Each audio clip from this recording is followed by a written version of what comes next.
Hello, what's up, everyone? Welcome to episode 48 of the See-Through Podcast, a podcast that creates transparency on disabilities and the champions with them. As always, I'm the host, Lance Johnson, and I live, create, and podcast from Brooklyn, New York, with an inherited retinal disease called retinitis pigmentosa, or RP for short. If this is your first time checking out this podcast, I welcome you and thank you. Just like last episode, I have two guests coming on today. My guests today are Stephanae McCoy and Nasreen Bhutta from Bold Blind Beauty, an online publication dedicated to empower both men and women who are blind or low vision to embrace their beauty, increase their confidence, claim their power, and boldly break barriers. In this episode, Stephanae and Nasreen talk about the origins of Bold Blind Beauty, my April Men in Motion magazine feature with their digital publication, Beyond Sight. We talk about their sight loss journey, which began with feelings of uncertainty and even emotional breakdowns, but then how it transformed into feelings of acceptance and empowerment and more. You really won't want to miss this episode. But before you hear our wonderful conversation, make sure to follow or subscribe to this podcast on the platform you're listening on. If you like what you hear, rate the podcast or leave a review. Also, make sure to follow the See-Through Podcast on social media. You can find me using the handle @SeeThroughPod. And that's enough for this intro. Here's episode 48 with Stephanae and Nasreen from Bold Blind Beauty.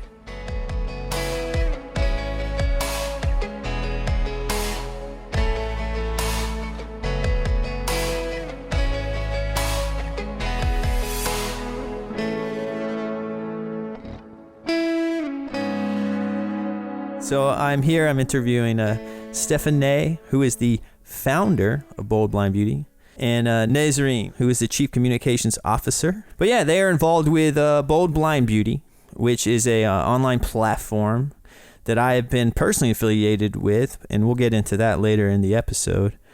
But, you know, for the listeners out there who may not be familiar with Bold Blind Beauty, could you each introduce yourself and kind of what you do within Bold Blind Beauty? Sure. I'll go first. I'm Stephanae McCoy. I ask my friends to call me Steph. I'm an intensely focused, introverted creative and a recovering people pleaser who is and always has been passionate about social justice. I'm also a mom to 3 adult sons and a Gigi to 2 young grandchildren. I founded Bold Blind Beauty, where real beauty transcends barriers, out of a personal need for empowerment that I wanted to share with other people. I created the site specifically to empower women who are blind or have low vision to embrace their beauty, to increase their confidence, claim their power, and to boldly break barriers. When I lost my sight later in life, my confidence took a deep nosedive, and I struggled to come to terms with my life as a blind woman. During that time, I was working at Deloitte.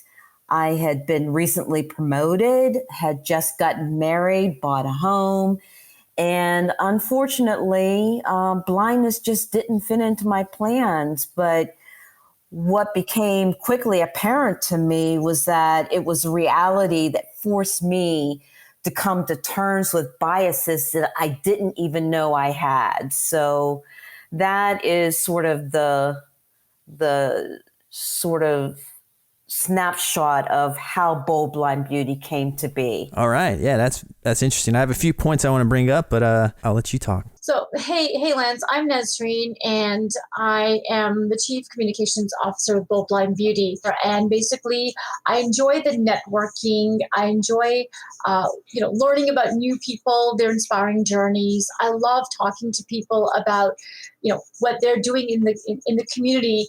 What type of activities, tasks they're doing in the community. I also come across a lot of challenges and other sort of challenging stories or adversities that really, do strike a chord with me. But I love to help find solutions to their problems and try to connect them with other sort of resources or people or opportunity. So you can call me a different type of people pleaser than that I like to help people network and find their path in life. Those are a few things that I do here with Bold Blind Beauty. Yeah, that's awesome. Is this a Canadian based? I didn't know that. No. We're actually we're Pittsburgh based. That's where Pittsburgh, I'm at. okay. Yeah. Hopefully we can get to the story on how Nasreen got involved. Yeah. Oh, okay. But this is the beauty of remote work, right? Anybody can do remote work. There's no borderless these days. Yeah, that is the beauty of it. In my last episode, I talked with a few friends of mine who have RP, Steve Johnson and Michael Tubiak. And part of that episode, we kind of talked about how working from home is kind of a game changer. And I'm sure we'll get into that in this episode. Mm-hmm. But going back to something Stephanae said is, you mentioned that blindness didn't fit in with your plans. I find that to be an interesting comment. And I feel like that's a phrase that would resonate with a lot of people listening. My disability didn't fit in with my plans. And I think that's just a relatable phrase. I just wanted to bring that up. Yes, it is. I mean, does it ever fit into our plans? And it's one of the things that I'm constantly reminding people that as the largest minority group in the world, and it's so funny because as people with disabilities, we are excluded on the regular. However, the disability community is inclusive because we will accept anyone at any time, regardless of race, gender, ethnicity, education, social status. It doesn't matter. And the thing is, as in my case, the older we get, the chances of acquiring a disability increase exponentially. So yeah, blindness did not fit into my plans. And like a number of people in the world, it was one of the things that I was always deeply afraid of. I had a blind friend when I was very young. She was totally blind, the first blind person that I ever knew. And she did teach me that even though she couldn't see, she still enjoyed life. She was a kid. I was a kid. She wanted to play just like I did. I learned a lot from her. But even with that, I still couldn't imagine what it would be for myself. And one of the things I learned is that blindness isn't just a matter of seeing versus not seeing. It was a total learning process for me.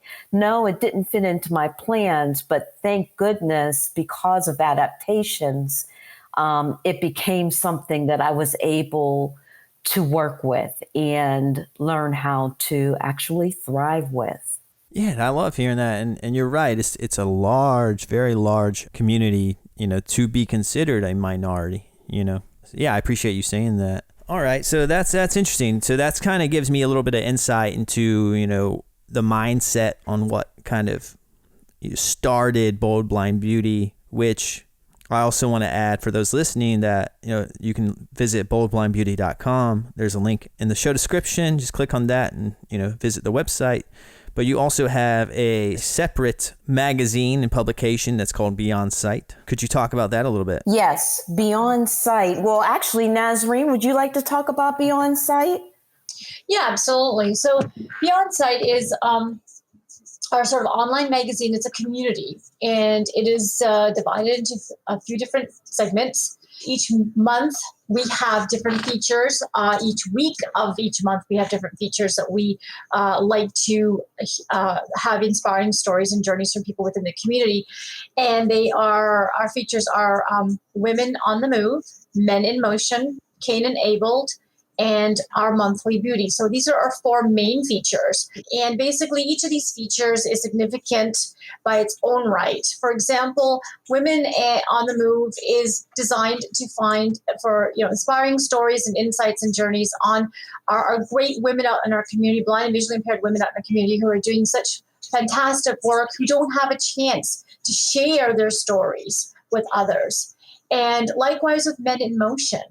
Men in the blindness community, sometimes they have the hardest time coping with vision loss, and also nobody wants to they don't get the chance to be able to share their stories. Nobody wants to hear from them. They seem so isolated. And so last year in 2020, we added this feature into Beyond Sight magazine and allowed men to have a voice to come and share their sight loss journey with us as well too. So you were featured as our Man in Motion for April 2021. So if you remember, that was an awesome video that you had done. And our Kin Enabled features, that's about stories that in the blindness community, more on resources for folks within the community on whether it's technology, advocation, parent or children with disabilities trying to cope and give resources, or OM, TBI stuff that they want to share. And we've had some fascinating guests this year so far in that area that will provide really great resources for folks in the community, companies and organizations that perhaps the average individual has never heard of before, but can definitely utilize. And then also our monthly beauty. I love this feature because I was featured as a monthly beauty. I was Miss number 44 back in 2018, and this is just like a Vogue cover. It's like a Cosmo cover where a woman in the community gets to show off, wear her swag and show off her beauty in any essence that she feels is important to her, whether she's dressed up, in a ball gown, or she can be, sitting on top of a horse with a cowboy hat on, or putting on, her skater outfit and some rollerblades. But she's got it going on and she's showing off her swag, and it's just a feature cover.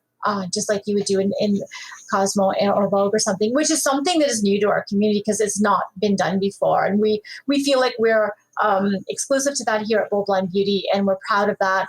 And like I said, I had the chance to be featured, and I just loved it. So those are our 4 main segments that are part of Beyond Sight. And also we have another area which we call Beauty Buzz and Beauty Biz. And that's just, in that area we have stories from our contributors. Each month we have about 9 to 10 different contributors in different genres out there, from food and diet to relationships to just spiritual and sort of uplifting, motivational, to etc. That write for us on a monthly basis, and we put and our contributors have some great insight, some great stories to share, some factual, some fiction, and we put that through there. And so the whole ensemble becomes an exciting, dynamic, and really great magazine for anybody out there. The other fact with Beyond Sight magazine and boldblindbeauty.com is that we're not only exclusive to the folks with visual impairments, but we also cater to and bring in the fold what we call our allies, who are people who are sighted, to allow them into our lives of what vision loss is like, to let them see the insightful journeys of people with vision loss, that they're no different than anybody out there than themselves, that we like to eat, breed, read, enjoy music, travel, life, laughter, and love, just like everybody else. And so as a result of that, the hybrid is a fantastic ensemble, and we've been getting such great praises and some great feedback from people out there in the community thus far, that we're not just an exclusive platform, but we're an exclusive platform for everybody to enjoy. So that's a little bit about Beyond Sight and our platform. Amazing. Yeah, it's a lot. Basically, there's a lot to go through. And if you're new to Bold Blind Beauty or Beyond Sight, you could be reading and watching articles for the rest of the day if you wanted to. So if you're interested, click on the link in the show description. There's a lot to explore. Yeah, thanks for breaking those down. It sounds like Bold Blind Beauty started kind of targeting women more than men, and is now kind of spreading to being more inclusive of featuring men. Am I right? Yes. As a matter of fact, one of the main reasons why I created it was I noticed that when I was using my white cane, once I became comfortable enough to use my white cane, because it took me a couple years. And it took almost getting hit by a car, actually. Then I went back for additional orientation and mobility training. But once I started using it, I noticed that people just interacted with me sort of strangely, and they just couldn't understand why someone who appears to see would need to use a white cane. In addition to that, being dressed businesslike, walking confidently, all of these things, wearing makeup and stuff, it just was sort of strange. It made for very strange interactions.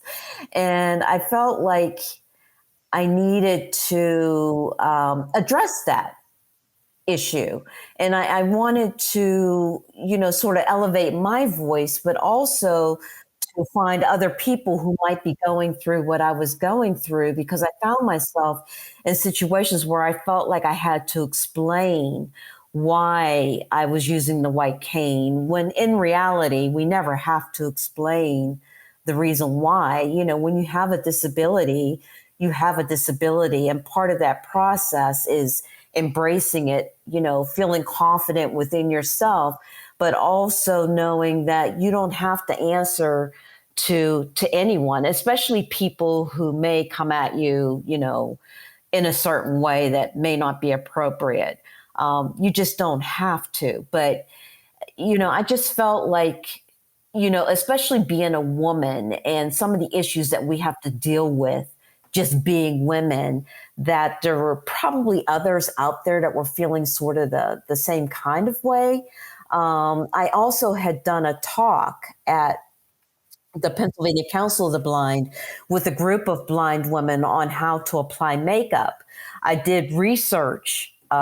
This was a number of years ago. And unfortunately, at that time, there was very little research or information online about how to apply makeup for women who are blind or have low vision. So that was another sort of a key that let me know that this is an area that needs to be addressed. And so with sort of the misunderstandings of why, some people look like they can see, but yet they're using a guide dog or a white cane. And then the other issue of beauty and makeup and appearance and being blind, and connecting those pieces together, that those were other reasons why the site was created, mainly for women at the time. And again, it was because of empowerment. So today, we do reach out to men as well, because we realize that if we want to be inclusive, we have to really walk the talk. So for us, it really is about empowering, connecting, and breaking barriers. And as Nasreen had indicated, it's about connecting sighted people with our blind community. It's about embracing people of all abilities and disabilities. It's about bringing people together. And it's about bringing people together that want to hear our message. So I hope that answers the question. It does, yeah. I was just curious about that because, whenever Nasreen reached out and, was like, hey, you want to be part of this, Men in Motion, I read the title, Bold Blind Beauty, and I was like, okay. It's like, I am a beauty, Of course you are. Yeah. And then, I just kind of connected the dots, but it's cool to kind of hear the original story of that. And I love what you said about walking the talk and, and I think, I think it's fine to kind of, focus on one group, or I think it can be fine, but it opens so many doors when you start featuring other demographics and you get a wider audience. And it sounds like the goal of Bold Blind Beauty is to, like you said, is to empower others, so I appreciate that you're spreading it, letting the men get some love. I do want to go backwards a little bit. Nasreen, I know you have RP like I do, right? Yes. Stephanae, what's your specific visual impairment? My specific visual impairment, I lost my sight due to a condition called macular holes. It was a really weird thing that came out of nowhere, and it happened very quickly. I only noticed it because I had taken out one of my contact lenses. So because I still had the other contact in, which happened to be the affected eye, I noticed that with that eye, I couldn't see my face. I mean, my face literally was not visible in the mirror. When I went to the ophthalmologist, he explained to me that because I was so severely myopic, which is nearsighted, I was a high myope, or I had high myopia. My eye was shaped like a football. So because it was shaped like a football and so long, being that the retina is at the back of the eye, it stretched, okay? So what had happened inside of my eye is something that happens actually to nearly everybody when we get to about our 60s or 70s or thereabouts. The vitreous inside of the eye pulls away from the inside of the eye. But in my case, the vitreous pulled on my retina, therefore tearing a hole in the macula, which is responsible for central vision. When I went to a retina specialist who I was referred to, he had told me that there was a very high likelihood that he could not only fix that eye, but that it wouldn't happen in the other eye. I think it was like somewhere in the neighborhood of 97 to 99%. The first surgery didn't work, so I had to have it repeated. And it was a sort of a gnarly surgery that involved going in with a needle to inject a gas bubble into my eye. I had to keep my head down for several weeks. I can't tell you how painful that was, on the neck. But the reason you have to keep your head in a downward position is so that the gas bubble can raise to the back of the eye to help seal the hole. So after the second surgery, it did work. I was still able to drive. Once again, I could see license plates, and I thought all was good. Unfortunately, that first macular hole led to a whole chain reaction of events where I had it happen again in that eye. I had it happen in my right eye. I had a detached retina that required emergency laser surgery.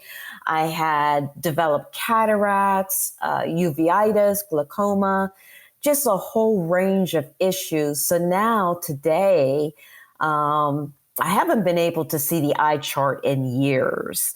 So today the way they measure my sight, my remaining residual sight, is with hand waving with my right eye, because my right eye can no longer really see much of anything. And with my left eye, they measure it by finger counting. So that is what happened. That's how I lost my sight. And when I went to Cleveland Clinic for like a final sort of second opinion, I've been there like 3 times, I think, through the process. They told me that they think that the cause of everything might have been the high myopia, so my nearsightedness. Thanks for answering that. I'm always interested in, because there's such a spectrum of visual impairments and causes of them. And, I'm interested in learning about others because, really growing up, all I knew was RP because my mom had RP and I have RP. So it's learning, through guests on this podcast and just reading and connecting with others online and on social media. It's been quite mind-opening to learn about other visual impairments and causes. And it's interesting. I feel like the human body is quite fragile. And like you said, a chain reaction happened. And I feel like that happens a lot. And most of the time, there's no real rhyme or reason, for a lot of this stuff. So have you ever had a hard time, or have either of you ever had a hard time accepting your visual impairment? Oh, definitely. When I was first diagnosed, my life at the time was going through different changes. I was actually on mat leave when I was kind of diagnosed, and it was difficult to hear the news. And then when you go to some of these specialists, they're very cold and callous. They just tell you, here's the news, and this is what's going to happen to you, and no, there's no treatment for RP, and by such and such an age, half of your life, like they told me by the time I reached about 50 or something, that I should be totally blind. And I was just like, listening to this going, oh my gosh, so now I'm going to be walking this plank down to the RP hole of blindness each day with each breath and each step. And that was just so hard. And I just couldn't, I didn't know how to take it. And I thought to myself, and anybody who has RP kind of knows in the beginning stages, you don't understand what's going on because you can still see quite a bit. You can still see normally, but you see that each year does make a change. It does decrease your eyesight over time each year, depending on whether you have your central vision losses, which is what I have, versus something that is called tunnel vision RP, which is kind of like looking through, the towel paper holder or something. And your peripheral vision goes first, but your central vision stays. And then if you have RP with the central vision going first, then your peripheral vision still remains intact. So, and so that's where I am. So, which is, I don't know which is better or worse, but absolutely, like, it was hard. It was devastating. I was a parent. I had to, retrain my child and how to deal with me over time so that when my eyes changed, as they changed and their needs changed, or when I couldn't see any longer and I needed more help, from her, or that sort of navigating my world, I had to train her on that. So that was, I've done that earlier on enough to the point where today she's pretty accepting of it and she's okay with it. It's not like she doesn't, she hates me for it or something, but she's more enlightened and makes, she treats me like any other mother, which is, I guess, great to be, treated as normal. But to be honest with you, I guess on another note, I had no time to be blind, if that makes any sense, because I had to raise my child. I had to put her through school. I also went through a divorce at the time in my life. So there was just so much happening. And I also had to figure out what I needed out of my life, like what is my new lifestyle going to be like. So there was just too much happening for me to even sit there to be blind. And I went through all the tests and everything, and I did what I was supposed to do. But I just had no time to think about it, because if I did think about it, all it ever did was depress me and dishearten me and discourage me, because like Steph said earlier, is there ever a time for blindness in someone's life for us to accept it? I mean, I don't think there is, especially if we were not born blind or visually impaired. So as a fully sighted person, this was like a total shock to me, a total heartbreaker. And I was just like, oh my gosh, what happened here?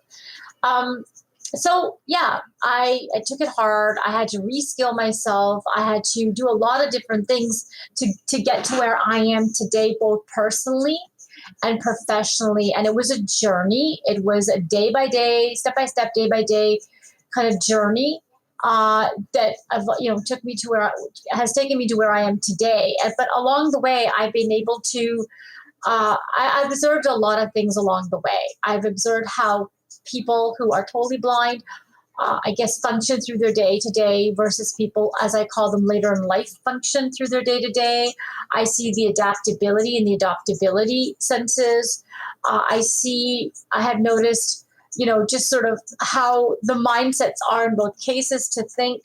And this is why, I guess, after looking at all of these in my sort of early days with RP and understanding what is out there and the different types of people, like acuities when it comes to vision loss, and the different types of stages of RP and the different cell mutations. I mean, I even went through to a hospital downtown to have my DNA tested for like which type of RP cell mutation, that I have. And I got that done. I was lucky to get that done earlier on. And so now I know the family that I belong to. and sort of, what its cell mutation, happened, and how it affects. And so I guess in some ways I'm kind of lucky because it's been a slow progress rather than a quick one. So I should be fortunate. But, over time, like I said, I've had to reskill myself. I've had to build up my professional brand, my personal brand, and just go through life one day at a time to where I am today. And along the way, like I said, I decided to take on the task to help others along the way that I've encountered, with some of the skill sets that I know, or just connecting, networking, and just trying to make a difference in their lives. Because when I went through this, being a woman of color, somebody whose family didn't understand what RP is, I had no support systems. And the doctors are so cold and callous, like I said, that I had to figure it all out for myself. So taking all my experiences into consideration, I decided that I would help others, along my journey. And that's what I've been doing to this point. Yeah, thanks for sharing that. You're welcome. And Stephanie, I'd love to hear your perspective on that as well. Yeah, it's funny. After I got the final diagnosis from Cleveland Clinic that, we're sorry, Ms. McCoy, there's no more we can do for you. And at that point, I was declared legally blind. There really was no reaction. I listened to other people talk about how, they, have these breakdowns and stuff like at that point. And that just didn't happen. It didn't happen then. It didn't happen on my way home. Cleveland's about 2 hours away from Pittsburgh. I think I just needed time to absorb it. It took a while.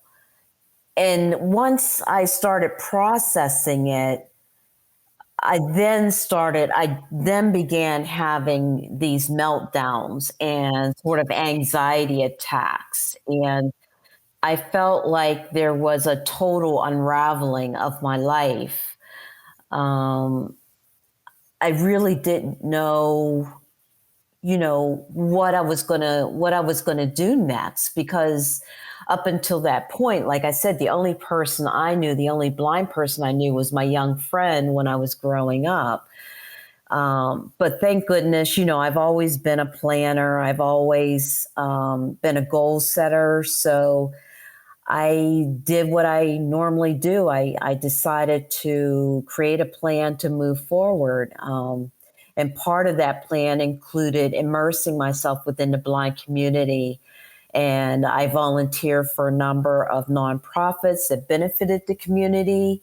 I developed friendships and mentors with people who I was just, I just was awestruck with how they were able to just do the things that they do. And I don't mean because they were blind. It was just impressive because even from even if they were sighted, I would be like, geez, these people are like phenomenal. But they weren't. I mean, they were blind and they were still phenomenal, and they became my mentors. And I think that was one of the smartest things that I did, was just immersing myself within that community. And they embraced me and helped me and lifted me up. So, the only thing left for me to do at that point was to sort of pay it forward. I mean, I'd already begun that process with my volunteerism, but doing the, creating Bold Blind Beauty and just getting more involved with meeting and connecting with other blind people, not only within, the Pittsburgh area or the Pennsylvania area, but around the world, that began to expand my network, and it wasn't just the stories of blind people that I was hearing about. I was hearing all kinds of stories from all kinds of people with a range of disabilities and things that I had never heard of. And I thought, this is, it was just such a beautiful experience for me. So, for me, the process was hard. It was difficult. It took time to get to that point of embracing my sight loss. And even today, I still have days where it's a moment by moment thing, because I feel comfortable when I'm in a space that is familiar, like my home. I'm comfortable. But the moment I walk out of my door, for example, to walk my dog, that's when things are a little hairy because it's unknown. I live in a condominium complex where there's cars, coming through. There's people. I can't see faces. I mean, most of the time I can't even determine a person from perhaps maybe an animal or something. I can detect movement, but it's really weird, when you are in that in between and you just can't make out things that are in front of you. And I can say that even today, I still feel unnerved. And when I go to like the store or, God forbid, a mall where there's tons of people, I feel those anxiety attacks coming back on, until I can get comfortable. When I'm in a very large environment that is enclosed with an echo, like a mall, for example, or an event that Nasreen and I took part of last year, there was loud music. It was very disorienting for me. And I felt like I was on high alert the entire time because it was just so uncomfortable. So even though I've embraced my blindness, I still had those days and those moments where I can feel just a little unsure, a little, maybe less confident. But I think that I'm in a much better place. I know I'm in a much better place than where I was, at the beginning of my journey. And I am so grateful for it because I have a deeper appreciation for not just my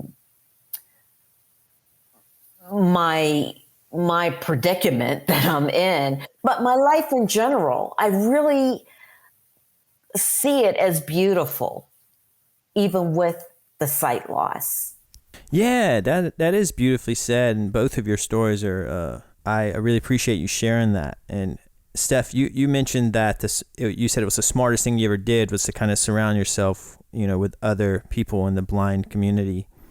And I feel the same exact way with this podcast. Like when I started this podcast, it was me and my mom and my sister. I didn't know anyone, and I kind of just dove headfirst into this whole community. And I didn't really know what to expect. I just knew I wanted to be more involved.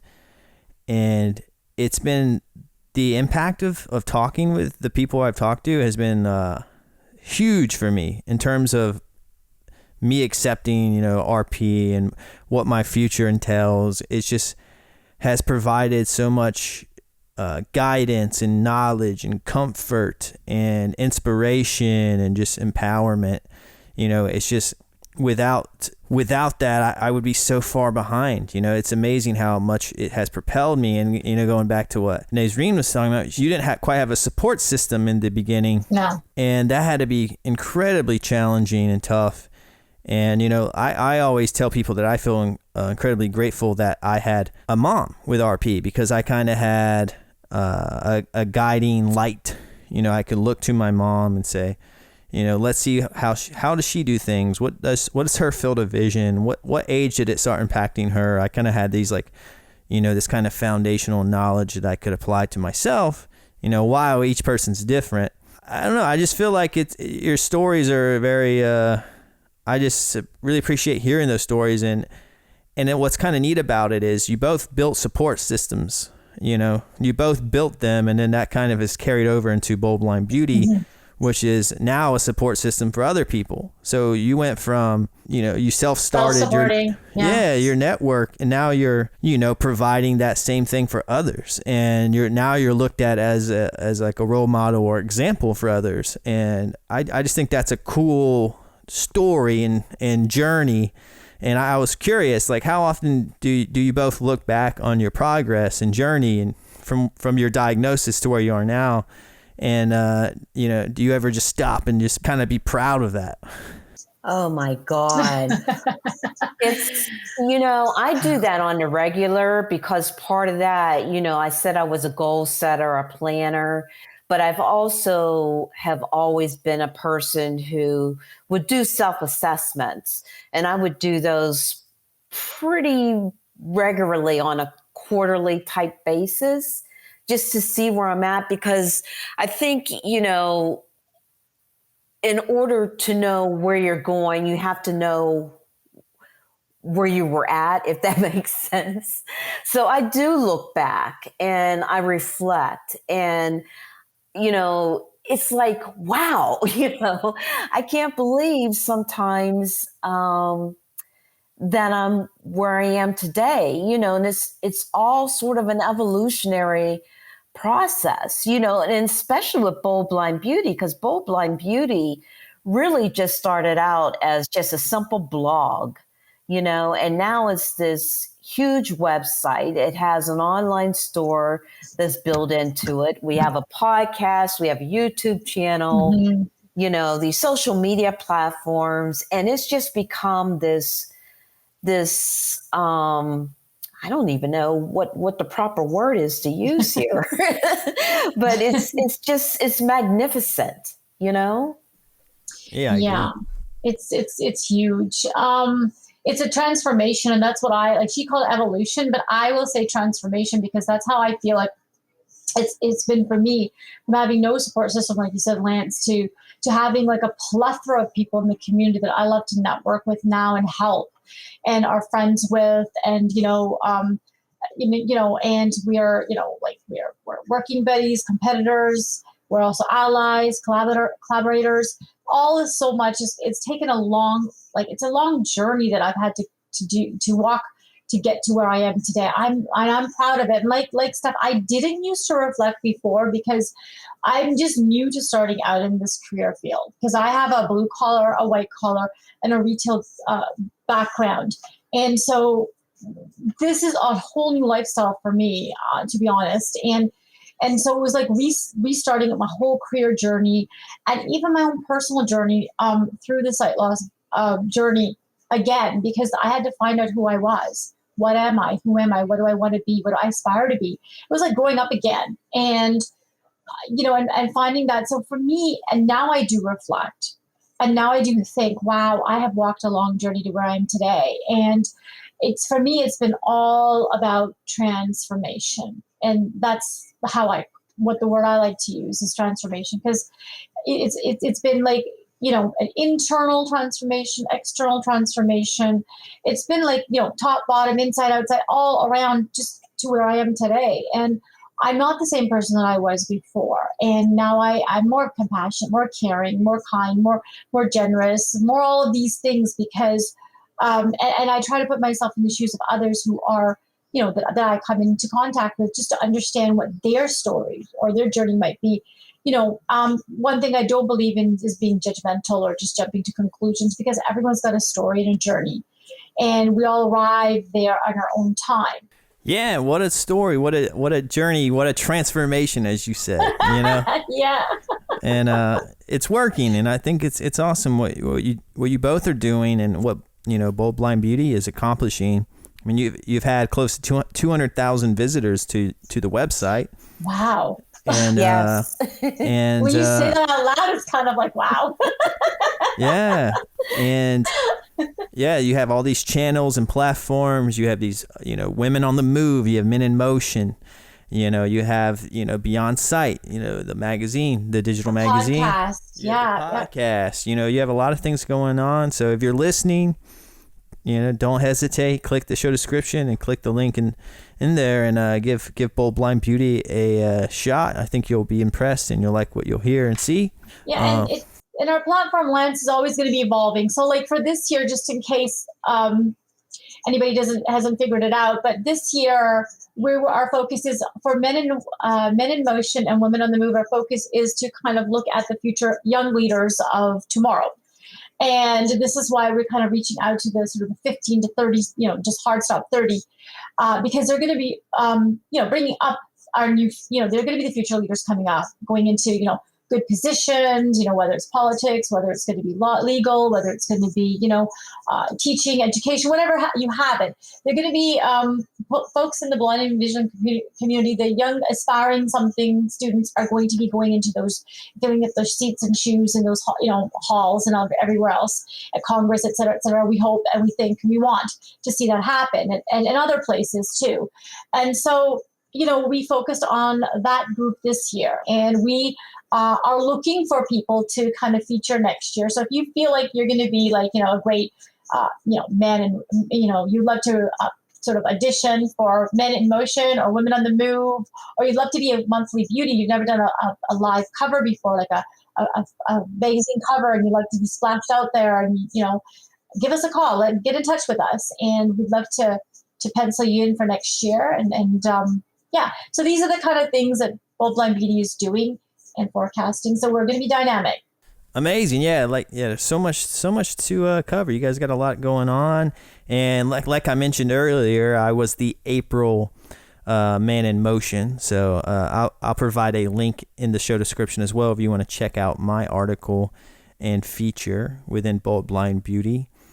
And I think we're coming to a close here on this episode, and I like to end each episode by giving my guests an opportunity to shout out a nonprofit or organization that they think is, beneficial to the disability community, and I wanted to, give you that opportunity. So feel free to whoever wants to talk first. Oh, I'd like to go first. This is Steph. I definitely want to give a shout out to our local ACB affiliate, the Golden Triangle Council of the Blind, based here in Pittsburgh. This is the group that helped me to get over myself when I thought that I could not go on, oh, poor me, I can't see, what am I going to do? And they just took me under their wing, and they believed in me. They embraced me, motivated me, and were instrumental in getting me to where I'm at today. And for that, I am eternally grateful. So thank you. Amazing. Oh, for me, it's a couple of toss-ups, but I'm going to have to go with, I will say, the Sourcing Institute Foundation, TSIF, because they're actually they've actually got an online program that's helping people in visually impaired community have another lucrative career option, and that is in the HR vertical and becoming sourcers and certified recruiters. So I want to give a hats off to them for kind of opening a door that in the HR vertical, which a lot of people didn't know existed, or people with visual impairments could get involved in that or find employment in that area. So for me, it's the Sourcing Institute Foundation. Amazing. And if you want to learn more about both of those organizations, I will provide links in the show description as well for those. It's always interesting. I love this part of the episode. There's so many organizations out there that I think people aren't aware of. So thanks for sharing. You're welcome. But that does it for, this episode. I think we covered a lot of ground, and I'm pretty sure we could have talked for 5 more hours if we wanted to. But, I love what we talked about, and I'm so thankful for both of your times. And I look forward to seeing what Bold Blind Beauty has in store. So enjoy the rest of your day. Thanks so much, Lance, for giving us the opportunity to come on to your podcast here. Really enjoyed it. Thanks so much. No problem.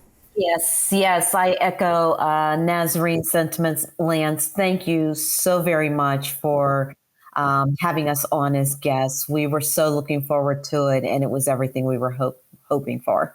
All right. Thank you. Yeah, I appreciate it. Take care.